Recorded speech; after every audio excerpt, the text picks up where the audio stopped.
రామకపేట గ్రామం, మండలం దుబ్బాక, జిల్లా సిద్దిపేట. నేను 1991 నుంచి గంగ మత్స్య పారిశ్రామిక సహకార సంఘం సెక్రటరీగా 9 సంవత్సరాలు చేసిన. 2000 సంవత్సరం నుంచి ఇప్పటి వరకు ప్రస్తుతం 3-4 టర్ములు మత్స్య సహకార సంఘం అధ్యక్షునిగా, ఇందులో భాగంగా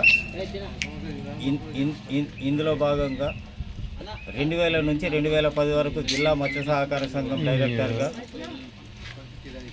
తదుపరి 2005 నుంచి ప్రస్తుతం మొన్న ఆగస్టు వరకు జిల్లా సహకార కేంద్ర బ్యాంకు డైరెక్టర్గా ఒకసారి పోటీలో గెలిచి 2 సార్లు యునానిమస్గా గెలవడం జరిగినది. ఏ పదవి చేసినా గ్రామానికి నేను ఎంతో కొంత కృషి చేసి గ్రామాభివృద్ధికి పాటుపడాలనే ఉద్దేశంతో ఈ సర్పంచ్ ఎలక్షన్లో పోటీ చేయడం జరుగుతున్నది. నేను రామకపేటలో ఆదర్శ గ్రామ పంచాయతీగా తీర్చిదిద్దాలనే తపన తప్ప నాకు ఆస్తుపాస్తుల మీద ఎలాంటి ఆశ లేదు. నేను గ్రామాన్ని 1 సంవత్సరంలో ఆదర్శ గ్రామ పంచాయతీగా తీర్చిదిద్దడమే నా ప్రధాన ధ్యేయంగా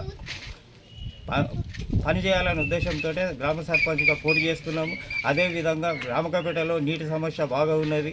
ప్రస్తుతం గ్రామంలో 25 ఇండ్లు వస్తే అందులో 16 మందే కట్టుకున్నారు. అవగాహన రాహిత్యం వల్ల కొంతమంది కట్టుకోలేకపోయారు. కాబట్టి రేపు ఎస్సీ కాలనీలో కూడా వాళ్ళు చాలామంది ఇండ్లు లేవు. కాబట్టి వాళ్ళకు మినిమం ఒక ఎస్సీ కాలనీలో 30 ఇండ్ల వరకు అక్కడ అవసరం ఉన్నాయి. ఎస్సీ మాలలో కూడా ఒక 20 ఇండ్లు ఉన్నాయి.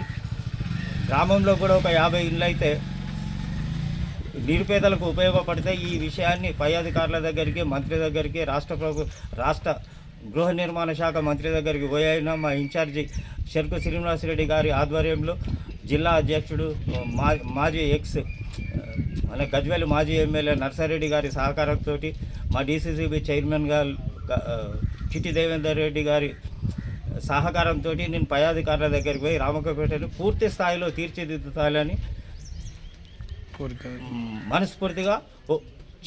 మనస్ఫూర్తిగా ఒప్పుకుంటున్నాను. ఇదే విధంగా రామకపేట గ్రామ ప్రజలకు కూడా నేను ప్రధానంగా కోరేది ఏంటంటే, ఒక్కసారి నీతి నిజాయితీని గుర్తించి నాకు ఎలాంటి రామకపేటలో ఒక 100 రూపాయలు ఒక క్యాండిడేట్ దగ్గర కానీ ఇంకొకళ్ళ దగ్గర కానీ నేను అవినీతి చేసినట్టు ఉంటే ఈ పదవికి కూడా తప్పుకోవడానికి కూడా సిద్ధంగా ఉన్నా.